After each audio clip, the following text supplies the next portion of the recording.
Assalamualaikum warahmatullahi wabarakatuh.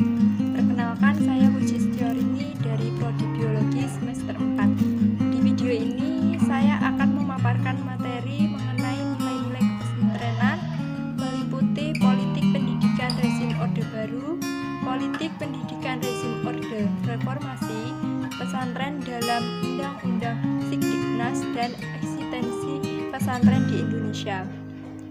Pesantren telah lama menjadi lembaga yang memiliki kontribusi penting dalam ikut serta mencerdaskan bangsa. Politik pendidikan rezim Orde Baru memberi penekanan pada sentralisasi dan birokratisasi, bahkan sistem pada masa ini berhasil membunuh idealisme sehingga dimanfaatkan untuk penyelewengan kekuasaan. Politik pendidikan Orde Baru mengacu pada GBHN yang mulai dikeluarkan sejak tahun 1973 hingga 1998. Kebijakan-kebijakan bidang pendidikan meliputi: pertama, melanjutkan program pemberantasan buta huruf; kemudian yang kedua, pendidikan masyarakat agar memiliki kemampuan mental, spiritual, dan keterampilan; yang ketiga, mengenalkan pendidikan luar sekolah; yang keempat, pembinaan generasi muda; yang kelima, dilaksanakannya program orang tua asuh mulai tahun 1984. Pada masa Orde Baru muncul SK 3 Menteri yang secara formal sudah memberi pengakuan kesetaraan, namun di lapangan masih belum diterima penuh. Masih banyak perlakuan diskriminatif dalam menerima lulusan madrasah. Barulah ketika Undang-Undang Nomor 2 Tahun 1989, madrasah dianggap sebagai sekolah umum yang berciri khas Islam dan kurikulumnya sama persis dengan kurikulum sekolah plus agama. Pemerintahan reformasi ditandai oleh semakin berkembangnya wacana demokrasi. Mahasiswa sudah memiliki kebebasan luar biasa. Mereka dapat merancang berbagai program sesuai dengan aspirasi yang berkembang. Kebijakan ini ditandai dengan dikeluarkannya Undang-Undang Sistem Pendidikan Nasional Nomor 20 Tahun 2003. Di era reformasi ini, penekanannya pada desentralisasi dan demokratisasi. Kewenangan yang semula terletak di pusat dan berjalan secara top-down diubah menjadi memberi kewenangan daerah yang lebih luas, sehingga pola yang berjalan adalah bottom-up. Kebijakan politik yang paling disorot pada masa ini adalah kebijakan-kebijakan tentang otonom daerah dalam bidang pendidikan, penerapan kurikulum yang berganti-ganti, hingga yang diterapkan saat ini yaitu kurikulum tingkat satuan pendidikan atau KTSP, dan pro kontra yang terjadi pada pelaksanaan ujian nasional.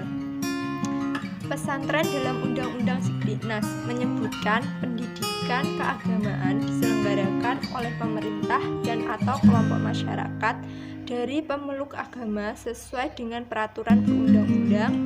Pendidikan keagamaan berfungsi mempersiapkan peserta didik menjadi anggota masyarakat yang memahami dan mengamalkan nilai-nilai ajaran agama dan atau menjadi ahli ilmu agama. Pendidikan keagamaan dapat diselenggarakan pada jalur pendidikan formal, non-formal, dan informal.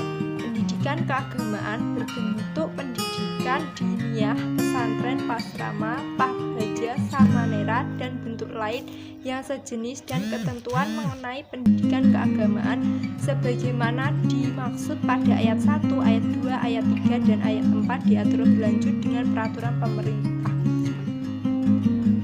Peraturan Pemerintah Nomor 32 Tahun 2013 tentang perubahan atas Peraturan Pemerintah Nomor 19 Tahun 2005 tentang Standar Nasional Pendidikan dan Peraturan Pemerintah Nomor 55 Tahun 2007 tentang Pendidikan Agama dan Keagamaan. Ketentuan teknis penyelenggaraan pendidikan pesantren diatur dalam PMA Nomor 13 Tahun 2014 tentang Pendidikan Keagamaan Islam, PMA Nomor 18 Tahun 2014 tentang Pendidikan Muadalah Pondok Pesantren, dan PMA Nomor 71 Tahun 2015 tentang Mahat Ali. Lahirnya rentetan regulasi tentang pesantren tersebut memungkinkan pesantren diakui dapat sebagai satuan pendidikan formal yang mendapatkan pengakuan yang jelas dan memperoleh fasilitas yang sama seperti institusi pendidikan lainnya manakala mengikuti regulasi-regulasi yang telah ditetapkan pemerintah. Eksistensi pesantren di Indonesia secara umum dapat dipandang sebagai satu-satunya lembaga pendidikan keagamaan Islam yang paling tua. Pendidikan ini semula merupakan pendidikan agama Islam yang dimulai sejak munculnya masyarakat Islam di Nusantara pada abad ke-13. Beberapa abad kemudian, penyelenggaraan pendidikan ini semakin teratur dengan munculnya tempat-tempat pengajian. Bentuk ini kemudian berkembang dengan berdirinya tempat penginapan bagian para pelajar atau santri yang kemudian disebut dengan pesantren. Meskipun bentuknya masih sangat sederhana pada waktu itu, pendidikan pesantren merupakan satu-satunya lembaga pendidikan yang terstruktur sehingga pendidikan ini dianggap sangat bergengsi. Di lembaga ini pula kaum muslimin Indonesia mendalami doktrin dasar Islam, khususnya menyangkut dengan praktek kehidupan keagamaan. Pemerintah memiliki perhatian melalui Undang-Undang Republik Indonesia Nomor 20 Tahun 2003 yang diperkuat dengan Peraturan Pemerintah Nomor 55 Tahun 2007 tentang pendidikan agama dan pendidikan keagamaan. Dalam peraturan pemerintah tersebut dijelaskan eksistensi pesantren dalam pasal 26, yaitu yang pertama, pesantren menyelenggarakan pendidikan dengan tujuan menanamkan keimanan dan ketakwaan kepada Allah Subhanahu wa taala, akhlak mulia serta tradisi pesantren untuk mengembangkan kemampuan, pengetahuan dan keterampilan peserta didik untuk menjadi ahli ilmu agama Islam dan atau menjadi muslim yang memiliki keterampilan atau keahlian untuk membangun kehidupan yang Islam di masyarakat.